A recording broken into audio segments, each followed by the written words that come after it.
Starting to write a book sounds pretty intimidating, but really what you're writing is chapters. So how to write a book chapter is the first challenge that you have.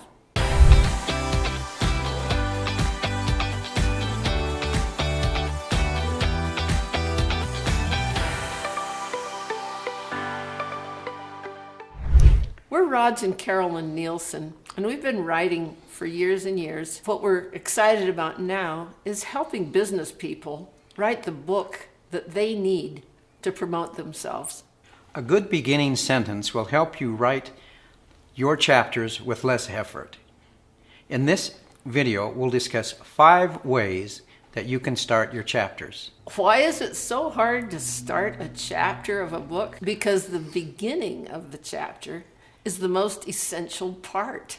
The easiest and most straightforward way to begin a chapter is with a story.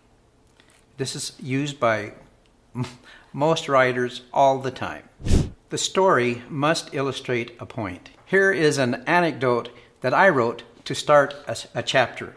When I first started editing, I shared my cubbyhole office with Quint, a young advertising salesman who was recently out of college and didn't know much about horse racing.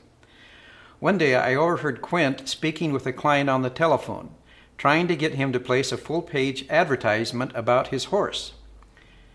Quint talked longer and louder than usual, and I could tell that he was becoming frustrated. "Look, Mr. Jones," he said, his face red and dotted with sweat, "with horses like yours, you should be getting the word out on stud service." Suddenly, the line went dead, and Quint hung up the receiver. "Tough sell?" I asked. "Yeah," he replied. "By the way, what kind of a horse is a gelding?" What he didn't know, that a gelding was a neutered horse. Another type of lead for a paragraph is a statement lead. It must be surprising, shocking, somehow arresting, but it leads into what you're going to talk about in the paragraph. Here's a statement lead that I used in a chapter. "The remarkable thing about Ohio's water problems is not that there aren't many, but that nobody gives a damn." The frame of mind lead establishes an emotion at the beginning of the chapter. They're somewhat difficult to write, but very effective if done well.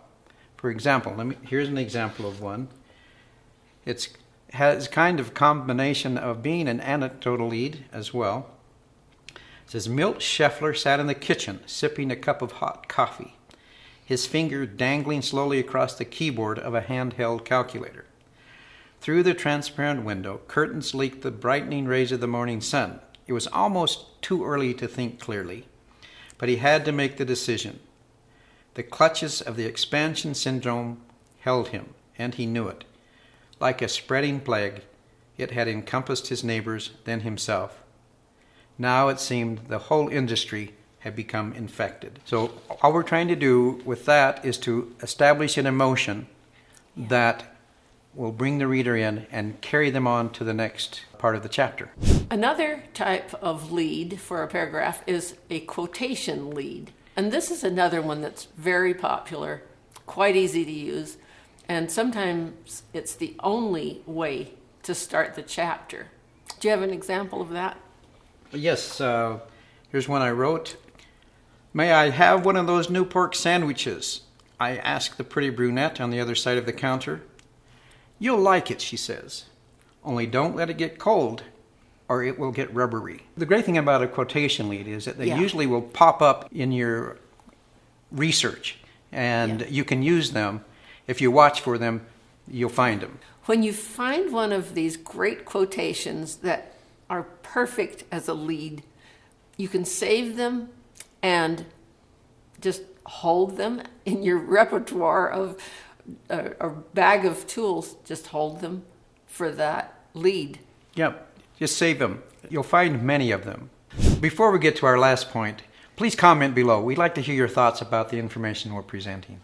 Our last chapter lead idea is called the news lead. The great thing about the news lead is that it gets information across quickly.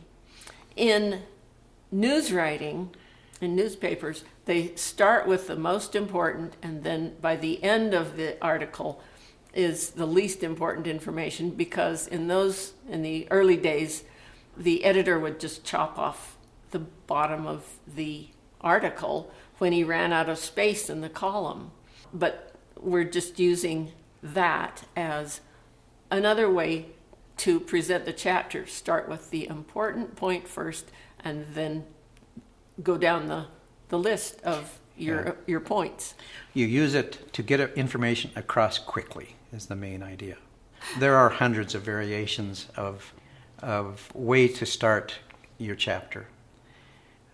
The thing about it is to write a working lead first. Let the chapter flow from that lead and just let it run.